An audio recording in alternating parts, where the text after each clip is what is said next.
Muito boa noite, meus amigos, minhas amigas. É uma alegria ter vocês aqui nesse nosso Debate Pronto aqui na Rede TV Paraná.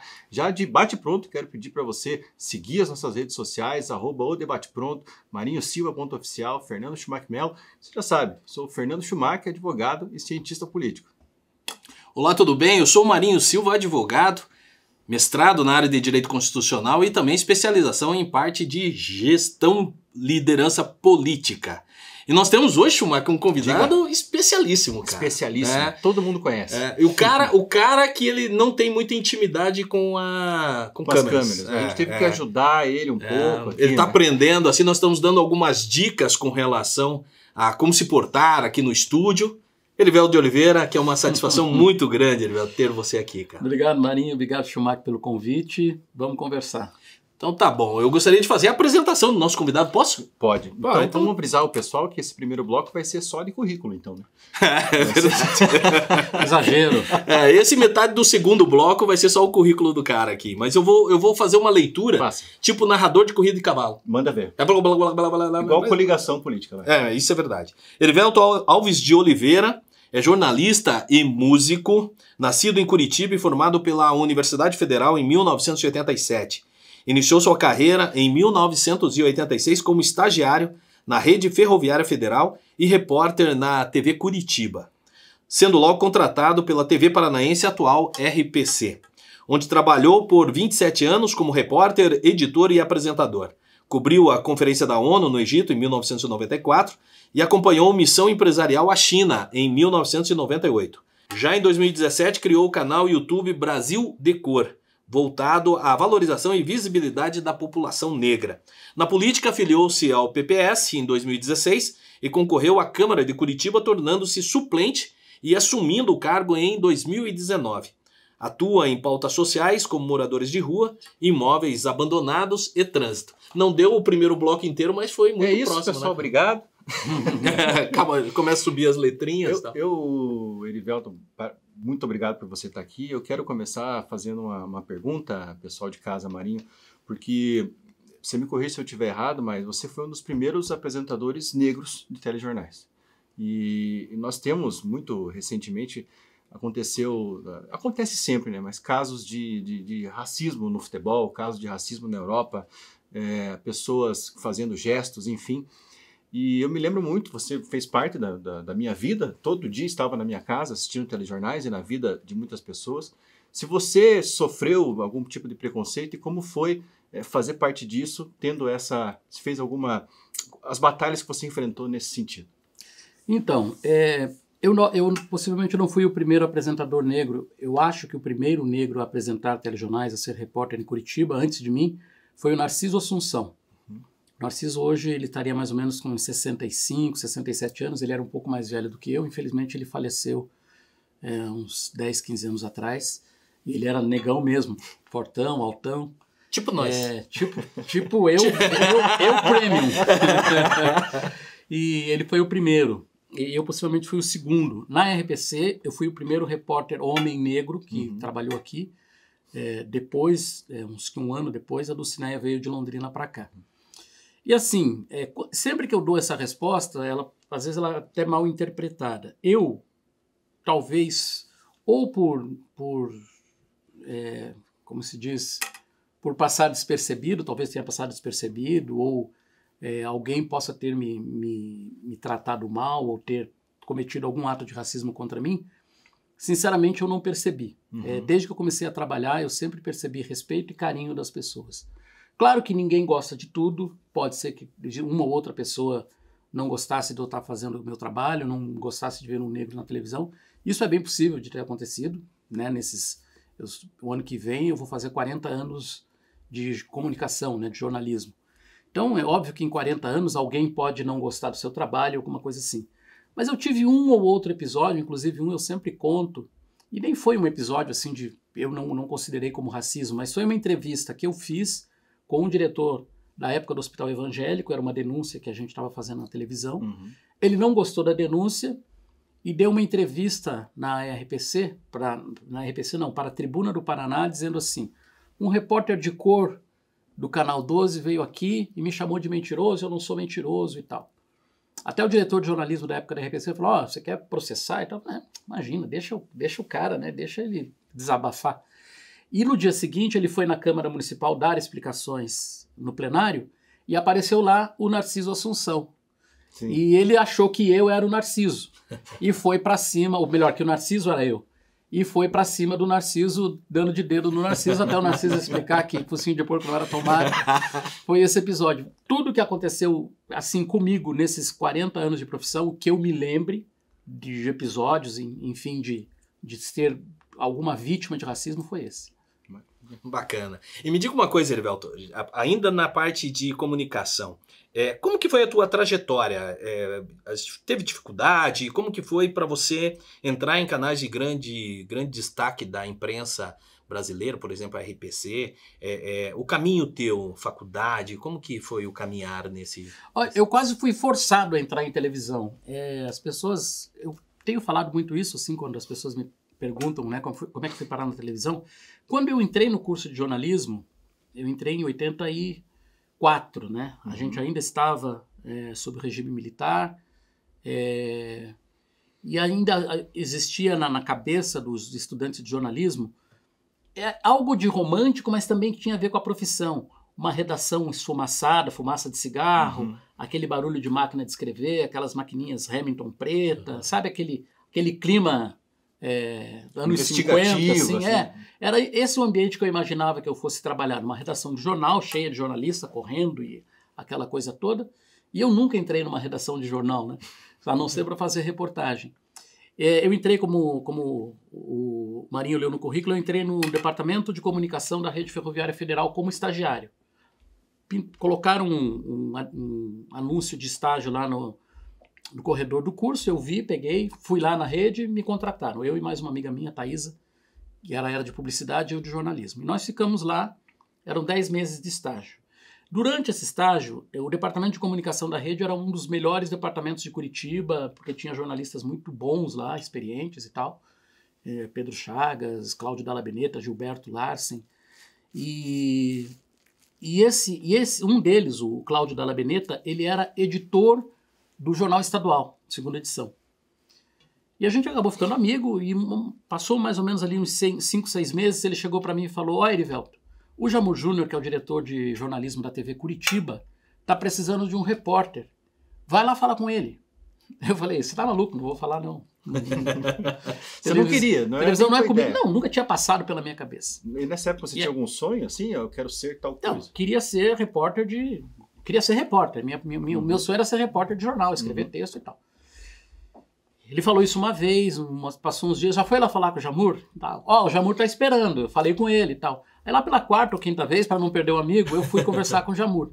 Conversei com ele numa tarde, ele falou, se você quiser, a vaga é sua. Ele tinha 2 mulheres jornalistas, e ele queria uma 3ª equipe, que ele ia criar à noite. Eu gostaria de um homem, porque é à noite e tal, aquela coisa toda. E eu acabei aceitando, então eu entrei na TV Curitiba em agosto de 98, ainda trabalhava na rede até dezembro, e ainda uma outra profissão que eu tinha, eu era desenhista, eu fiz o curso técnico de edificações. Então eu trabalhava com projeto elétrico, hidráulico, então eu ainda ia no escritório fechar esses projetos. E ainda tinha faculdade, né? Multitarefas mesmo. Estava no 3º ano da faculdade. Não sei como é que eu fiz tudo isso, mas enfim, terminou. Quando o ano estava acabando, tipo dezembro, me ligaram lá da TV Paranaense, o Celso Nascimento, que era o chefe de reportagem, queria conversar com você pode vir aqui? E ele me ofereceu, a gente tá com uma vaga aqui para cobrir férias. Você quer fazer férias aqui com a gente? Mas a gente não tem nenhuma garantia de que você vai ser contratado. É um mês e tal. Aí eu pensei e falei, quer saber? Eu não queria ser repórter. Agora, já que a maior emissora de jornalismo me chama e eu posso, já que estão gostando do meu trabalho, eu posso saber se eu sou uma farsa ou se é real o que eu quero, eu fui, né? E fui para pedir demissão da TV Curitiba. Não aceitaram muito bem em princípio, mas me liberaram, né? Sem aviso prévio e tal.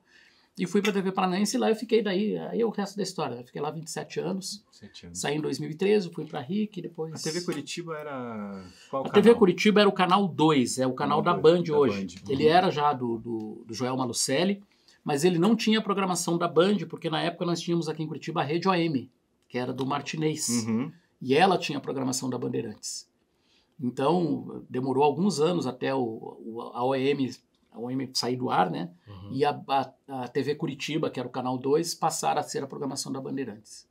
E me diga uma coisa, Erivelto, você estava falando lá do início do seu envolvimento com a parte de comunicação, e hoje, a pergunta que eu vou te fazer é o seguinte, é uma curiosidade que eu tenho. Hoje a imprensa ela é muito criticada em razão de alegada parcialidade, né? Qual que é a tua leitura com relação a como você nasceu dentro do jornalismo e como que você vê hoje? Existe isso mesmo? É uma falácia? Ou sempre houveram essas divagações com relação à postura da imprensa? Eu posso só fazer um adendo? Pode. Essa pergunta é sensacional. Também saber se isso de fato sempre existiu, essa parcialidade, nós não percebíamos, ou ela está mais escancarada hoje ou não? É algo que de fato é um fenômeno atual? Olha, a imparcialidade, ela não existe, mas ela é algo que deve ser buscado, ou que era buscado no jornalismo que eu fiz parte. Então, nós precisamos dividir o mundo em antes e depois. Né?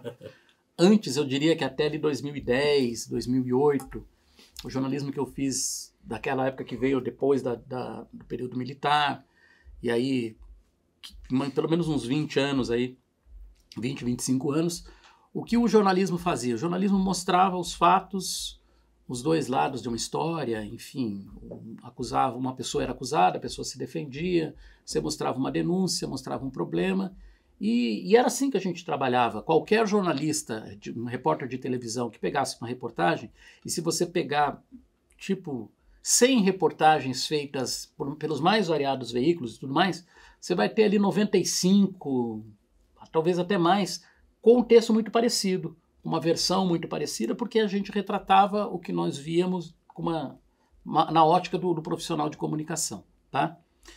Por que eu digo que essas coisas mudaram? Porque a partir de 2008, aí, quando surgiu o Orkut, que vocês devem ter tido um perfil no Orkut. Eu não sou dessa época, não sou. Eu tive. A primeira rede social que bombou e tal, Sim. E as pessoas começaram bem de levezinho, deixar a televisão, ou pelo menos dividir o espaço da televisão com a rede social. Depois do Orkut veio o Facebook, daí veio o Messenger, aí veio o Instagram, e YouTube, enfim, e aí X e todas as redes sociais que vieram depois. E aí o que aconteceu com isso é que uma pessoa olha para essa caneca aqui, alguém pode olhar para essa caneca aqui rubro-negra, né, vermelha e preta, escrito Debate Pronto, e dizer assim, não, essa caneca, ela é azul. A gente está vendo que a caneca é preta, mas uma pessoa pode dizer, não, essa caneca é azul, ele está enganado. E essa pessoa faz um post dizendo que essa caneca é azul, e tem gente que vai concordar com ela. Uhum. Não é uma ou duas pessoas, de repente 10, realmente a caneca é azul. Sabe, E isso eu acho que é o inconsciente coletivo, sim, entende? Uhum. E isso começou a acontecer em tudo, né? E na comunicação e na política também. E aí, como a gente teve aí um período conturbado na política entre 2014 e 2018, e aí a eleição de um presidente de direita, e a esquerda deixou o poder depois de 14 anos, e aí a gente começou a ter aquilo que você falou, jornalista engajado, do lado direito ou do lado esquerdo. Eu vou pedir para você que o papo está sensacional, nós estamos falando aqui sobre muita coisa, mídia social, direita, esquerda, parcialidade, mas nós precisamos fazer um break, o debate pronto, dá um tempinho e a gente volta já.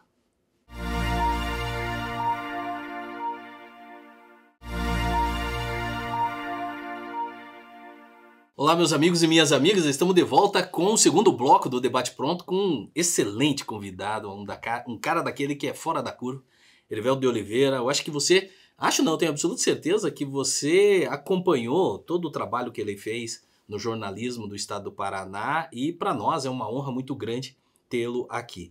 No bloco anterior, nós falávamos sobre essa situação, o posicionamento de parcialidade ou imparcialidade do profissional de comunicação. Então, continuando, Erivelto, então depois de 2018, que você falou, 2014, 2018, aí o pessoal começou a se engajar mais. O jornalista mais à direita, jornalista mais à esquerda, jornalista mais de centro, começaram a se engajar, e aí a questão virou mais opinativa, né? Uhum. Então, às vezes você vamos imaginar aquela coisa da manifestação, Quem está olhando uma manifestação está vendo 200 pessoas, um jornalista, digamos, mais neutro, o mais favorável a um lado vai dizer que tem 300 e o outro vai dizer que tem 100, né? Então esse tipo de situação eu não acho ruim quando você está trabalhando ou quando você está fazendo abertamente uma coisa para o lado que você acredita, direita ou esquerda. Eu acho ruim quando os veículos de comunicação não dosam isso. E eu não estou hoje em nenhuma redação, não sei como é que está o trabalho hoje, é só a percepção de leitor mesmo. Às vezes a gente percebe que está puxando para um lado, está puxando por outro. Uma coisa, por exemplo, que me chama muito a atenção, todo dia, praticamente, hoje tem pesquisa. Todo dia. Se não todo dia, toda semana tem uma pesquisa de popularidade do presidente, dos candidatos à presidência. Isso desde que o presidente, desde que o governador, desde que o prefeito, que o governador e prefeito um pouco menos, mas o presidente da República, na primeira semana que ele assumiu, fulano ganharia a eleição se a eleição fosse hoje. E nós já temos pesquisas de intenção de voto para 2026, elencando Pablo Marçal, elencando várias pessoas além dos nomes. Então, é o tipo da coisa assim que eu fico imaginando, para que isso, né? Dá um tempo, um pouco de respiro para as pessoas poderem pensar no que está acontecendo, né? Eu acho que o que acontece hoje é que o jornalismo não respira mais. Não, é só informação, informação, informação o tempo inteiro. As próprias pessoas acabam ficando um pouco cheias disso. Sim. O que eu acho mais constrangedor nessa questão, por exemplo, nos Estados Unidos, se você vai assistir uma CNN diferente de uma Fox News, você vê claramente que uma é mais democrata, a outra é mais republicano, mas isso é aberto, não tem dúvidas de posicionamento. O que mais nos preocupa, acho que na linha do que o Marinho disse, é quando existe uma falsa tentativa de imparcialidade, de indução de criação de um determinado cenário. Mostrar que a economia está bem, quando ela de fato não está, ou mostrar que a popularidade não está bem, ou ficar batendo em determinado tema para criar uma cortina de fumaça para outro. Acho que essa é o grande problema.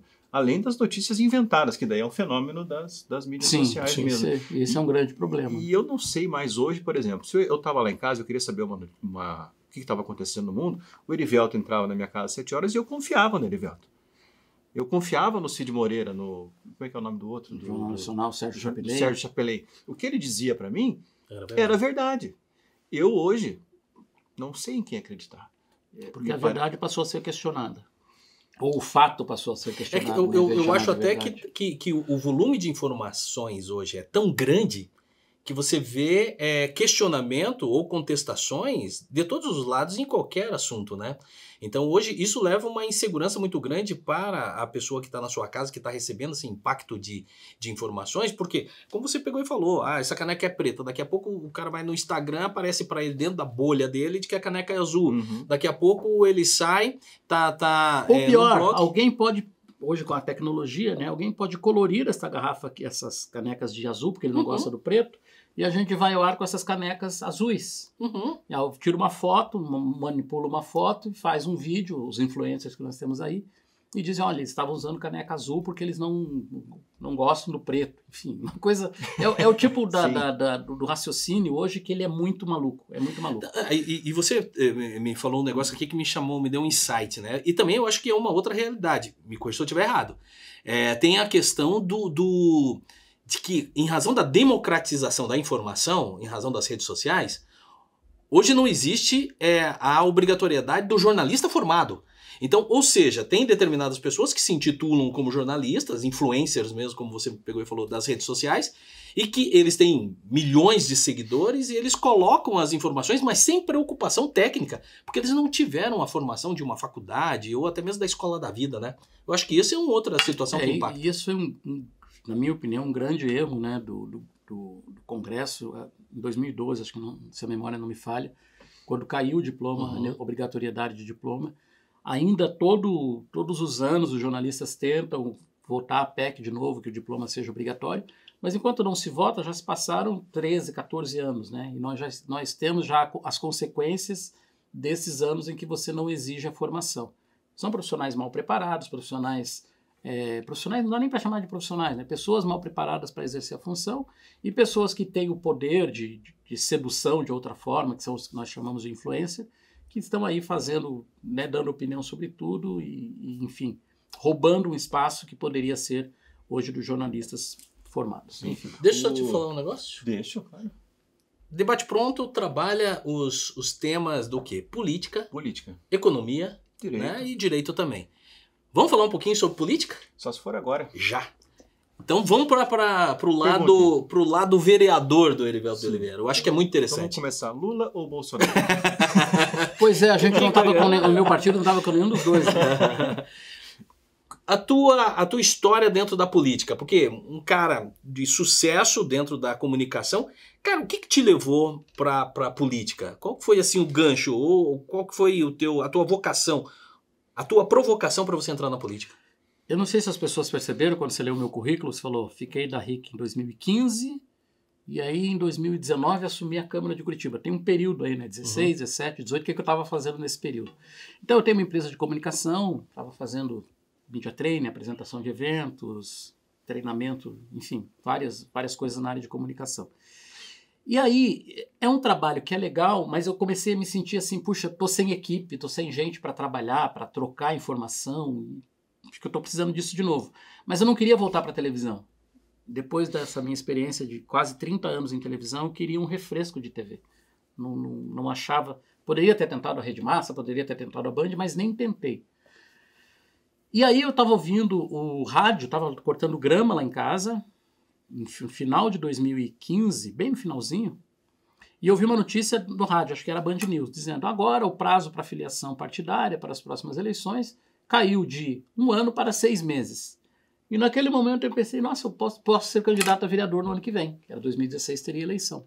Só que aquela ideia entrou, saiu, e depois ela voltou. Falei, puxa, será? Um negócio que eu nunca pensei em fazer na vida, política, será que é essa mesmo a minha praia? Mas também passou e tal. Aí, à medida que o ano começou, eu pensei, eu vou conversar com alguns políticos, né, que eu conheço e tal. Fiz contato com o Álvaro Dias, fiz contato com alguns políticos conhecidos.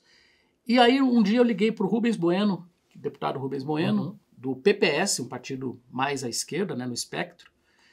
E ele me atendeu muito bem, me disse para ir na casa dele, a gente conversou, e eu falei para ele, o que você acha? Que eu estou pensando em sair candidato. Ele falou, puxa, seria fantástico, o partido está de portas abertas para você, pensa e tal. E eu falei, tá bom, isso acho que foi mais ou menos em fevereiro. E eu tinha até, acho que 30 de maio, 30 de abril para me filiar. E só que eu esqueci do assunto, né? Continuei trabalhando. E aí, uma semana antes do prazo, o Zé Cabinotto, que é um amigo meu que era do PPS, começou a me ligar. Escuta, vai se filiar ou não vai se filiar? Nem, venha, se filie. Eu falei, tô pensando, venha. Até que ele me disse assim, olha, se você quer ser candidato, você tem que estar filiado. Se você depois desistir, tudo bem. Você cancela o teu registro, ninguém vai saber nem que você foi filiado. Agora, se depois você se arrepender e quiser ser candidato, você não vai ser porque você não está filiado. Eu fui lá e me filiei no último dia possível de filiação, disputei a eleição, fiz 5.400 votos, fui o 28º entre os 38 mais votados, mas não me elegi. Primeira frustração, né? Fiquei como primeiro suplente de cidadania. Fez o número necessário, mas o partido não abriu cadeira. O partido elegeu um vereador, que foi o Hélio Virbisky, com 7 mil e alguma coisa. Aí fiquei naquela. Né? 2018 teve eleição para... Voltei a trabalhar na minha empresa. 2018 teve eleição para deputado. Disputei a eleição para deputado, fiz 22 mil votos, fiquei acho que na terceira suplência, terceira ou quarta suplência. Mas nessa primeira campanha você se dedicou mesmo, fez... Eu fiz uma campanha 100% pelo Facebook. Facebook, raras visitas a lugares, mas foi uma campanha que eu comecei e fiz pelo Facebook. Gastei menos de 3 mil reais nessa primeira campanha. Daí para deputado estadual, também foi muito pelo Facebook. Já tinha Instagram na época, mas não era impulsionado. Mas fiz a campanha também e fiquei como quarto suplente. Em 2018, 2 anos. Eu falei, quer saber, a política realmente não é minha. Vou voltar a trabalhar, e aí já estava pensando até em voltar para a televisão, enfim. E aí, no final de novembro, começo de dezembro, o Hélio me ligou, o vereador me ligou e falou, olha, o governador me convidou para ser secretário de esportes, então com isso você vai poder assumir a sua vaga de vereador na Câmara por 1 ano, porque eu volto no ano que vem para disputar a eleição, mas fica lá para sentir e tal, se você gostar da coisa, enfim. E aí fui para a Câmara em 2019, fiquei lá 1 ano, só que aí em 2020 veio a pandemia. E na pandemia tudo mudou para todos, né? De alguma maneira ou outra. E no caso do Hélio, o governador pediu para ele continuar no cargo, porque ele tinha expertise em transporte, em logística, que eram coisas que eram necessárias na época. E também o governador não queria mudar a equipe. E aí o Hélio ficou, E eu continuei no cargo de vereador no ano de 2020, aí teve eleição no final do ano, eu consegui me reeleger, aumentei a votação, inclusive. E aí fiquei mais um mandato na Câmara, e aí encerrou no ano passado.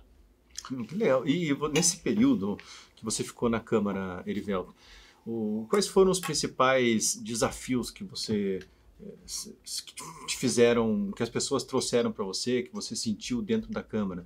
Não só desafios da cidade, assim, demandas da população, mas do trabalho cotidiano dentro da Câmara Municipal. O que é possível mudar? É possível fazer algo diferente dentro da Câmara dos Vereadores, dentro da cidade? Olha, depende do estilo de mandato que você quer. O meu mandato foi um mandato voltado 100% para a população. A gente atendia demandas, né, que é talvez a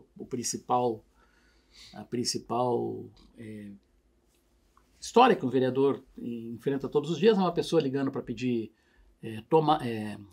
lâmpada na casa. Não, essa coisa não.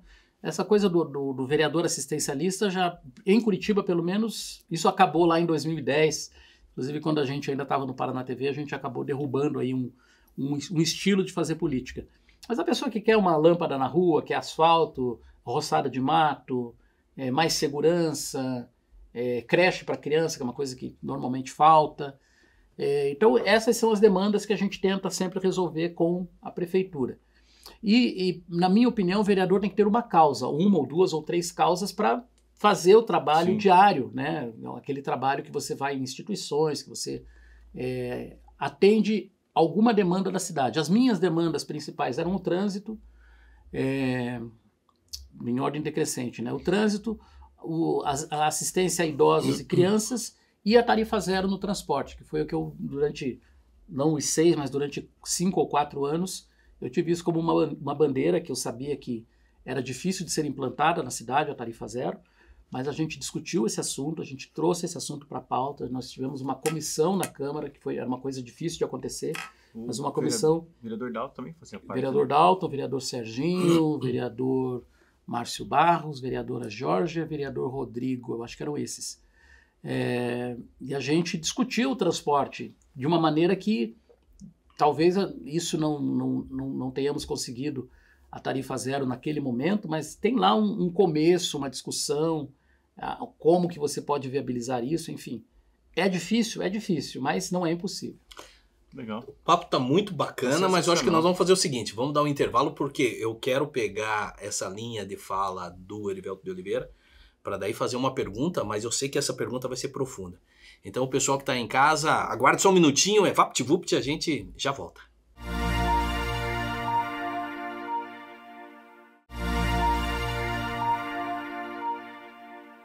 Fala pessoal, nosso terceiro bloco do Debate Pronto começando. Eu chamo você mais uma vez para vir com a gente. Siga as nossas redes sociais, @debatepronto, @marinhosilva.oficial, @fernandoschumacher-melo. E você sabe muito bem que nós falamos aqui sobre política de uma maneira aprofundada, e nessa legislatura, Marinho e Erivelto, nós elegemos, como nós estávamos debatendo aqui fora das câmeras, muitos influencers, né, Marinho? Uhum. Pessoas que às vezes muito mais falam um determinado público e agem de determinada maneira, que estão mais falando e se comunicando do que de fato trabalhando em prol de algo dentro da Câmara, né? Não, e até eu gostaria de fazer uma pergunta para o Erivelto, justamente nessa tua linha de raciocínio e no insight que ele deu no módulo e no bloco anterior. Você estava falando, Erivelto, da discussão da tarifa zero, que vocês montaram um grupo, isso daí foi super interessante, foi aprofundado o tema e tal. O que a gente percebe, e vamos ver se é a tua ótica também, o que a gente percebe é que existe uma diferença muito grande entre a legislatura anterior para essa atual. Na legislatura anterior, a discussão técnica era muito maior. A legislatura atual, a gente percebe assim que o discurso é muito para likes, né? É muito rede social, é aquele da gravaçãozinha para depois jogar e fazer os cortes necessários para jogar nas redes, no Instagram, dentro das bolhas aí dos influencers. A minha interpretação tá certa ou você tem uma visão diferente com relação a essa formação? Não, eu acho que a interpretação tá certa, até porque o que nós tivemos nessa legislatura foi um avanço muito grande dos candidatos mais à direita, né, do espectro político. Nós tínhamos, não que nós não tivéssemos na legislatura anterior, mas eram 2, talvez 3 candidatos um pouco mais à direita na legislatura anterior, e nessa você consegue identificar 10 pelo menos, né? E isso, de certa forma, tem levado a muitas discussões que não são necessariamente discussões da cidade. A gente ficou muito no embate Lula-Bolsonaro, tem muito esse embate quase todos os dias na Câmara Municipal, ou das pautas que não são pautas municipais, são pautas do Congresso, como política... Viagem de Janja, Viagem da INSS. INSS, mas principalmente as políticas de aborto, violência contra a mulher não, é um assunto que local. Você que sabe pode ser que local. eu faço quando eu vejo uma postagem de um vereador falando sobre isso, e Janja, e STF, não sei o que lá, eu vou na postagem e escrevo, e o Tatuquara, vereador? E o Pinheirinho, e o Pinheirinho, como é que tá, coletivo. vereador? Exatamente. E a ponte ali do Barreirinha, que tem uma ponte de madeira lá que ninguém tá com... É isso que eles têm que fazer. É isso, exatamente. Então, o debate ele saiu um pouco da Câmara, foi para foi para essa questão nacional, e, de certa maneira, a oposição também embarcou nessa, né? Porque como a direita fica batendo na esquerda, a esquerda se defende batendo na direita. Então, a gente tem tido sessões, assim, com alguns assuntos lamentáveis. O que aconteceu de mais lamentável, na minha opinião, esse ano, entre outras coisas, não é que é pegar um assunto, mas a gente teve, por exemplo, a negação do título de cidadão honorário de Curitiba para o Alexandre Nero, um ator aqui da cidade, que é hoje o ator da Globo que está no papel de maior destaque da novela, né, no remake do Vale Tudo. É um cara que se criou aqui em Curitiba, é músico, talentosíssimo e tudo mais, e o título de cidadão honorário foi negado para ele porque ele falou mal do curitibano em 2020, enfim, falou que aqui... falou do candidato que ele não gostava e tudo mais, mas isso é uma opinião de um artista sobre uma coisa que não tira o mérito do ator, entende? Sim. E ele foi negado um título desses para ele, eu fiquei chocado com a informação, e aí a gente fica pensando assim, por que isso, né? Só para vingar? Por que não? Porque ele é de esquerda, mas ele é de esquerda, mas ele tem um trabalho, ele leva o nome da cidade, enfim, e aí ele não ganhou o título. Então é esse tipo de comportamento, esse tipo de discussão que me deixa, assim, às vezes eu digo assim, foi um livramento eu estar nesse plenário, porque eu ia sofrer muito com algumas discussões, que não tem a ver, eu ia tentar trazer a coisa para cá, para a cidade, e eles querendo levar a coisa para nível de Brasil. Nesse caso do Alexandre Nero, me parece que a intolerância venceu, né, no sentido de não interessa o que a pessoa fez de bom, não interessa o que ela construiu, não interessa o que ela tem de predicado, interessa que uma vez na vida ela falou uma opinião dela e ela acabou não recebendo o título. Mas, então você se considera, Erivelto, dentro desse espectro, um pouco mais à esquerda? Dá para colocar você desse lado ou não? Eu acho que eu sou mais de centro, porque, assim, algumas coisas... Quando eu entrei na Câmara, eu fiquei praticamente 2 anos na Câmara, os meus 2 primeiros anos, eu não era do bloco da oposição e não era do bloco do prefeito. Embora tivesse votado praticamente em todas as pautas do prefeito, talvez umas 3 pautas eu não tenha votado junto com a prefeitura, mas também não tinha um compromisso. E votei algumas pautas com a oposição também, mas outras não me interessam alguns assuntos da esquerda. Então eu acho que eu fiquei no centro. Aí no segundo mandato o que aconteceu é que a gente foi chamado, né, pela prefeitura e tal, olha... Você sendo da base, você tem algumas vantagens, como os seus pedidos são atendidos de uma maneira mais rápida, é mais fácil de você falar com secretários, enfim, que é do jogo político também, né? Se você quiser, tudo bem. Se você não quiser, também... Não tem problema. Mas aí você sente assim... Se você uma leve ameaça. Se você não quiser, você vai terminar o seu mandato falando para as paredes, né? Sim. E aí eu entrei na base, enfim, não me arrependo de ter entrado, acho que a gente votou projetos importantes para a cidade, e enfim...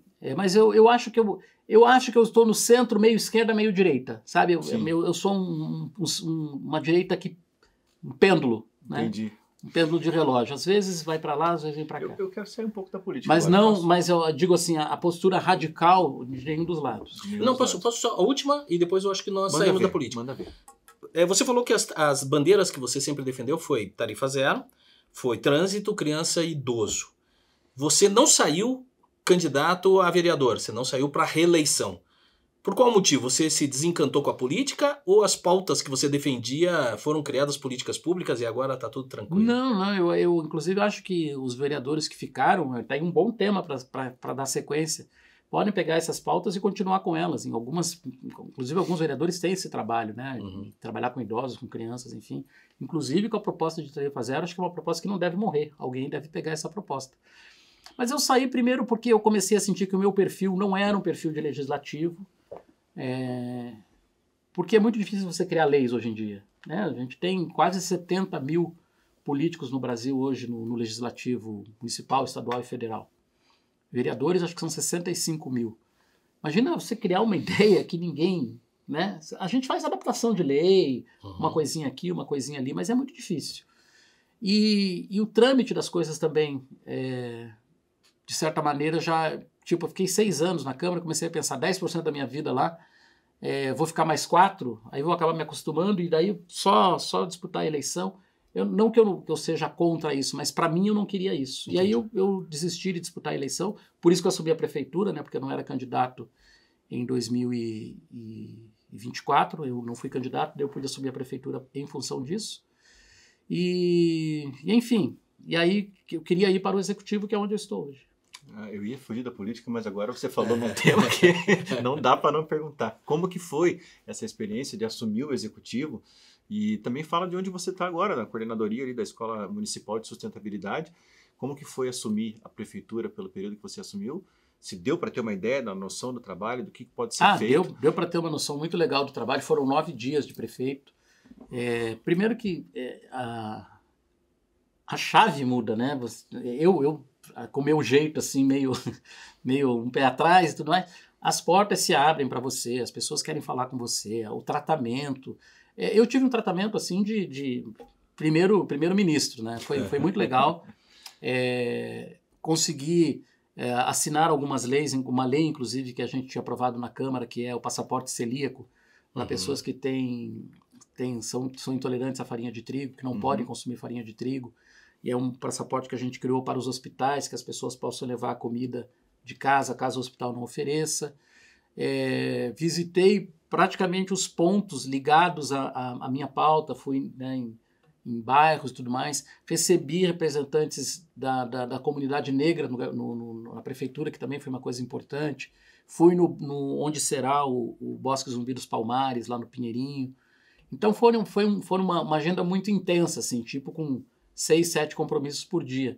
E foi muito legal, foi muito bacana essa experiência. E você sabe, eu nasci no Capão Raso, ali no Bosque Zumbi dos Palmares, ali na praça. Vai ter a população ficar... Tem a praça e vai ter no fundo da praça vai ser o bosque, o Parque Zumbi dos Palmares. Legal. Então, você vê como que é interessante, né? A representatividade ela é muito forte. Às vezes você pode não ter talvez você não teve o tempo de você conduzir políticas do executivo, mas a representatividade, tu enquanto negro na função de prefeito, gera uma representatividade, gera um acolhimento, é muito importante.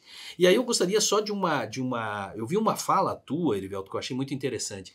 Uma pergunta que fizeram para você enquanto prefeito, como que você sentia, como você se sentia como o segundo prefeito negro de Curitiba, né? E o Erivelto pegou e respondeu o seguinte, que ele falou que ele gostaria mesmo que já não tivesse mais esse tipo de pergunta. Que fosse lá o 10º, 11º, 12º, e que fosse algo assim... Corriqueiro. Como que você vê, e aí engata a minha pergunta, como que você vê a parte de cor, raça, técnica, né? Dentro dessa análise tua, devemos ter um prefeito negro pelo fato dele ser negro ou pelo fato dele ser bom também e ser negro? Não, eu acho que pode ser negro, pode ser mulher, pode ser pessoa com deficiência, pode ser idoso, pode ser jovem. A capacidade de administrar a cidade não tem cor, não tem raça, não tem... É uma outra situação, né? Nós tivemos o próprio Ângelo Vaiani, quase foi prefeito de Curitiba no comecinho desse século, perdeu por um cabelo, né, praticamente. Teria sido o primeiro prefeito com deficiência. Então, esse tipo de situação é que a gente precisa buscar uma sociedade que não escolha o seu candidato por uma característica física ou morfológica, ou sei lá, de cor que essa pessoa tenha, de sexo, enfim. Todos têm condição de desenvolver o seu mandato. Temos lá em Porto Alegre, né, o prefeito de Porto Alegre, o governador de Porto Alegre, já é homossexual, se definiu assim. já tivemos uma governadora no Paraná, já tivemos uma presidente da República Mulher. Então, assim, eu acho que aí essa questão, ela foge um pouco até do... É uma questão que a gente não devia nunca discutir. Esse é o meu candidato porque ele tem essas e essas e essas capacidades, né? Independentemente de cor. E você perguntou, né, onde é que eu estou agora. Eu estou na Escola Municipal de Sustentabilidade, que é um órgão da Secretaria do Meio Ambiente, e a gente está tentando criar lá um espaço para cursos voltados à sustentabilidade, enfim, para a comunidade e também para a rede pública e privada. Que legal. O Erivelto saiu do corte de grama para a Escola Municipal de Sustentabilidade. Ele cresceu e acabou voltando no lugar onde tem... O meio ambiente está imerso. E agora eu estou sem tempo de cortar grama. Né? Também, e eu tenho uma pergunta por curiosidade minha. Qual foi a tua matéria, enquanto jornalista ou âncora de televisão, que mais te marcou, positivo ou negativamente? A matéria que mais me marcou foi o desabamento do edifício Atlântico em Guaratuba, porque isso vai fazer já 30 anos, né? Ou quase isso. Entre 90 e 95, acho foi que em 90 e assim. pouquinho. Acho que 94, 93. E por que isso me marcou? Porque a gente estava no litoral, numa época em que não tinha nem celular, né? Nós estávamos no litoral, ligaram para o hotel onde a gente estava dizendo, olha, parece que desabou um prédio em Guaratuba. Vocês vão lá para ver. A gente estava em Matinhos, atravessamos o ferryboat e nós chegamos lá no comecinho da ação. Estava lá um monte de entulho. A gente não sabia se tinha gente viva, gente morta, os bombeiros chegando também. E eu acompanhei aquilo ali por 36 horas seguidas. Nossa. Tentei sair para dormir, a gente voltou 2 horas depois, porque estava muito pilhado, né? Foi a cobertura mais impactante que eu fiz. Teve outras coberturas muito legais. Eu fui, como eu disse aí, né, fui para a China numa missão paranaense de empreendedores, de empresários. Fui para o Egito acompanhar uma conferência da ONU, que foi um negócio fantástico também. Então, o jornalismo me deu coisas assim que jamais eu poderia imaginar, né? Grandes coberturas, grandes matérias e tudo mais. E a música, eu não sou um músico, mas eu sou um apaixonado por música. Eu nasci... Acho que eu, no invés de chorar, eu talvez tenha cantado. Que eu me lembro desde os 4 anos da Jovem Guarda, que é um programa que tinha na década de 60, 65, 66. Eu me lembro que eu saía de casa com a minha mãe, a gente ia na minha tia, que era 50 metros da nossa casa, para ver esses programas. E eu ficava o dia inteiro cantando as músicas do Roberto, do Erasmo. E depois, quando eu comecei a tocar violão, eu toquei em grupos de jovens. Toquei primeiro no grupo da Igreja Nossa Senhora Medianeira, depois toquei no DEACO, que é um grupo de jovens que tem aqui em Curitiba. E depois, já bem idoso, com mais de 40 anos, perto dos 40, com esses amigos, com alguns amigos do DEACO, a gente montou uma banda, que ainda existe, que se chama Som na Chapa. Vocês podem procurar os vídeos aí, perdoem pela qualidade dos vídeos. Não. E a nossa banda, se ela não for conhecida pela qualidade, ela vai ser conhecida pelo tempo, né? Você que está em casa agora e você quiser testar a tua qualidade de som e ouvir, é só você ouvir, então, o YouTube da Som na Chapa. Som na Chapa. O nome é horrível. Daí você vai ver, assim, se por acaso você gosta ou não gosta, você consegue sentir a diferença. Você vai ver que o Erivelto é um grande político jornalista. E vou dizer uma coisa assim, quando eu estava no primeiro ano da faculdade, eu tive uma oportunidade que surgiu assim, na minha frente. Nós estudávamos ali na reitoria. Do lado da reitoria tem um hotel, era um Hotel Elo, não sei se ainda é. E o Oswaldo Montenegro vinha para Curitiba com uma certa frequência. E ele veio em 84 para Curitiba para montar um espetáculo chamado Dança dos Signos, e ele ia montar um outro projeto na sequência. E ele foi na universidade, e a gente acabou conversando ali e tal e tal. Um dia ele chegou para mim: você toca violão? Eu falei, toco. Você canta? Eu falei, canto. Vem trabalhar comigo no meu próximo projeto. Nossa Senhora. Mas assim, aí eu penso, mas como é que eu vou, né? Tava trabalhando já na época, não podia abrir mão, não tinha patrocínio, coisa assim. Aí, mas depois eu li algumas entrevistas de outros músicos lançados pelos áudios que ele fazia assim. Se você quiser, você ia e daí decidia lá na frente. Falei, não, melhor não, vou continuar no jornalismo. Erivelto, nós gostaríamos de agradecer, a tua presença aqui, foi muito bacana. Nós poderíamos fazer um programa para cada lado profissional teu, um só de músico, um só de político, um só da prefeitura, um só como comunicação. Mas assim, obrigado mesmo pela oportunidade que você está nos dando de aprender com relação ao tema e como se portar, entrevista. Agradeço assim do fundo do coração. Eu que agradeço. Quem tiver saudade é só procurar nas redes sociais. Aí tem canal no YouTube, tem esse canal Brasil de Cor que vocês fizeram, que ele está meio desatualizado, mas eu pretendo ainda esse ano reatualizar esse canal, que é um canal bem bacana, que eu entrevisto negros de várias áreas, negros falando de coisas positivas, coisas legais, histórias de sucesso. Então, eu vou retomar esse canal esse ano ou ano que vem. Talvez alguém bater na porta de novo, vai abrir o canal, não vai? E tem um canal também que eu publico reportagens antigas que eu tenho da RPC. Enfim, tem como me achar nas redes sociais. Maravilha. Bacana. Mas o debate pronto ainda não acabou. Não, Então, não. nós vamos falar ainda sobre o novo Papa e vamos falar também, essa câmera aqui, não é essa aqui. Vamos falar sobre o novo Papa também e vamos falar sobre o aumento de cadeiras no Congresso Nacional. Fica aí que a gente já volta.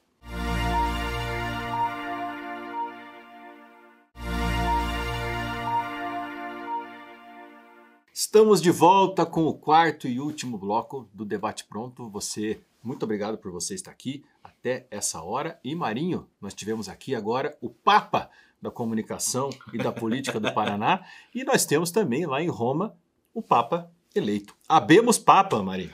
E você sabe de uma coisa? Diga. O Papa é pop. O Papa é pop. Não poupa e ninguém. Pop não poupa ninguém. Ninguém. Eu estava lá no Vaticano, gostaria de trazer essa informação, estava representando o Debate Pronto, o Brasil. Você não estava na comitiva do Lula? Não. Diga-se de passagem, deixa eu abrir um parênteses. Você viu o tamanho da comitiva? Sim, ficou 20 feio, né? pessoas. Ficou feio. A comitiva foi pro funeral do Francisco, né? Isso. Foi feio. Todo mundo lá, 6, todos os países, 5, 6 Não, pessoas. Estados Unidos, 4 representantes. França, que tá ali do lado, O Barroso, 1 representante. O presidente do STF levou até a namorada. Enfim, foram passear. E As custas. Quem pagou? Eu paguei. Eu também Você paguei. pagou. Você que tá também vendo, pagou. Né? Mas enfim, foram para a comitiva do Francisco. E o novo Papa foi rápido, né, cara? Não, e como eu estava falando, eu estava representando o Brasil e o Debate Pronto, eu estava como escrutinador. Sabe o que é escrutinador? Uma pessoa que procura, né? que faz pesquisa. Não, escrutinador é quem conta voto. Sério? Eu trabalhei nas eleições passadas e eu contava cédula ali, ó, isso daqui por um lado, É isso que é aqui do pro seu outro. tempo, né? Eu não lembro disso. Não tinha a urna eletrônica na época e eu fui convidado para trabalhar como escrutinador Legal. lá no Vaticano e eu que fiz a contagem dos votos. E quanto deu? Quanto que ele ganhou? Porque isso aí não sai. Não posso falar porque está em sigilo corporativo. Lula decretou o sigilo por 100 anos e eu não posso falar. Legal.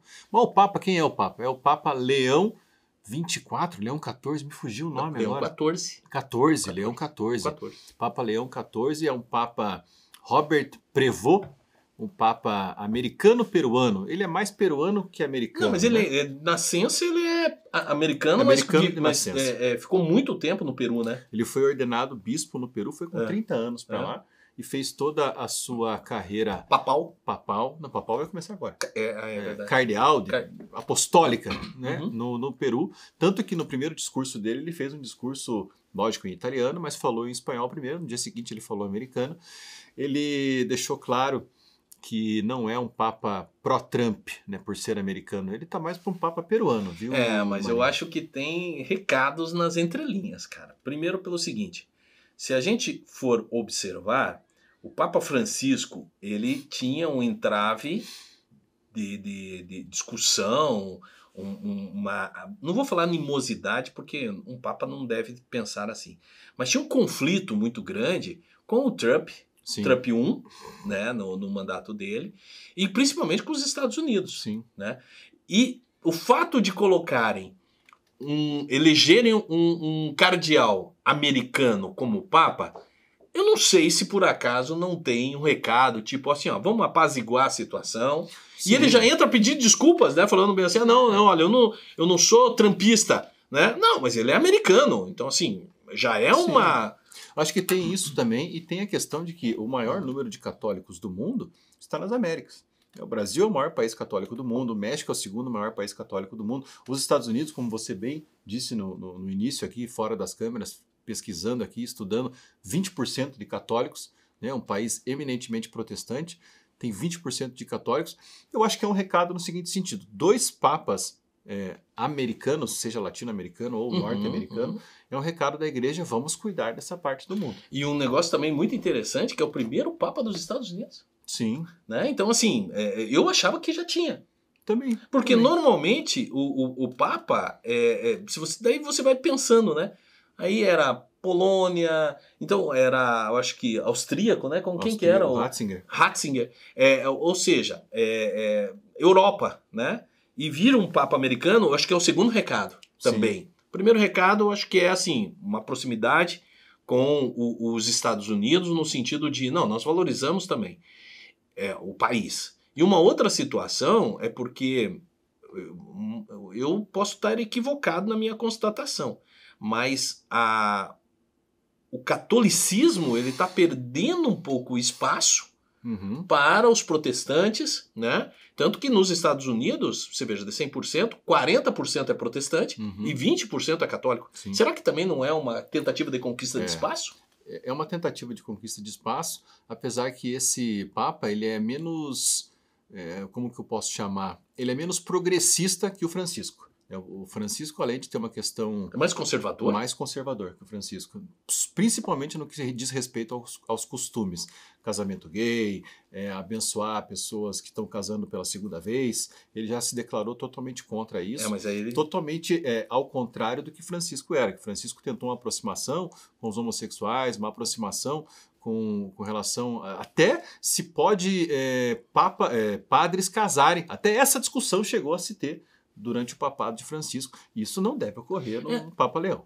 Então assim, não deixa de ser uma aproximação com o diálogo ou a fala do Trump. Sim. Porque o Trump também tem isso.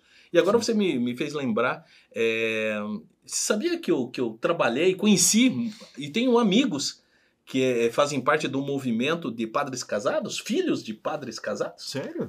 O Levimar, Cíntia, Cris, mas eles não podem, Maria não José. são padres mais. Não, o tio Levi, que a gente chamava, ele era padre, largou a batina, que a gente fala, e casou com a tia Maria José, lá em Belo Horizonte, uma família espetacular.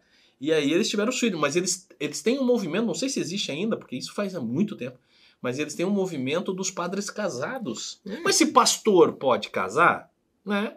Mas aí eu não vou entrar nesse mérito. Mas eu gostaria muito de trazer alguém aqui para falar sobre esse assunto, um teólogo. Eu acho que, com certeza você, Marinho, né, o Papa Leão já esteve no estado do Paraná. Olha a produção. Você sabia disso? Não, eu tenho breaking news aqui agora. Breaking news. O Papa Leão já esteve no estado do Paraná em 2004. Mas onde que ele foi? Ele foi lá em Foz do Iguaçu? Deixa eu lembrar. Ele foi em Paranaguá? Não, Ilha do Mel? Em Rolândia. Foi em Rolândia. Pensei que ele tinha ido na Ilha do Mel. E ele já esteve também em Minas Gerais, isso eu lembro, comeu lá um frango com quiabo. É um Papa, nesse sentido, ele não é franciscano, é agostiniano, se não me engano, agostiniano, que é uma outra linha, né? Mas ele é um cara legal, um cara do bem. E tem voz de papa. Segundo a minha esposa, ele tem voz de papa. Então, e outro detalhe, vamos falar sobre... Não sei se vai dar tempo. Não, vai dar tempo sim. Vai. Vamos falar sobre o aumento do número de deputados. O que é isso, Brasil, Zil? É um absurdo. Eu vou falar o seguinte, vou dar a minha opinião, você dá a tua. Tá, ok. Aumentar o número de deputados, o STF tinha dito que era para equilibrar, para dar mais espaço para os estados que tinham mais pessoas. Eles foram lá e aumentaram porque eles têm vontade de gastar o meu dinheiro, o seu dinheiro, mais 64 milhões que esse pessoal vai gastar, eu fico da vida.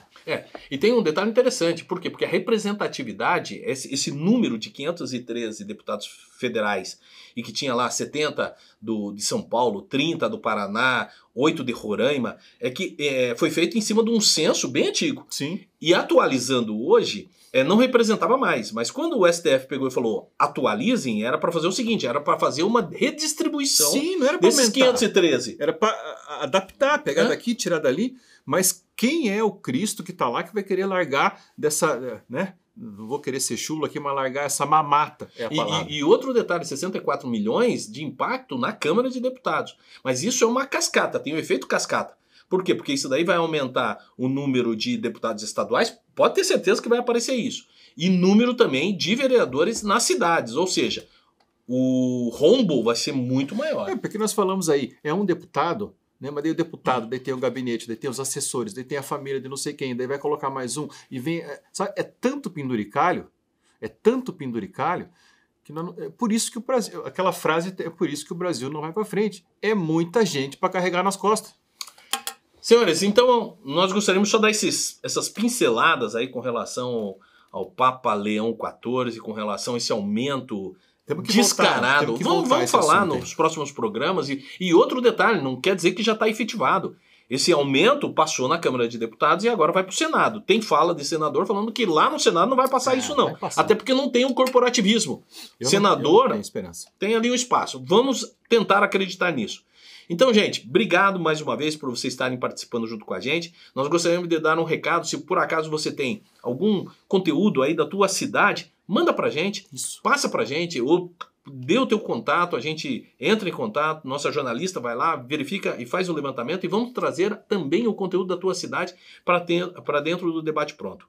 Tá bom? E siga as nossas redes sociais. Sim, @o Debate Pronto, @Fernando Schmackmelo, @Marinho Silva Oficial, Rede TV Paraná. Rede TV Paraná, e a gente está aqui quinta-feira 8h30, sábado 8h30 também. Siga e venha com a gente. Até a próxima. Um grande abraço. Até mais. Tchau.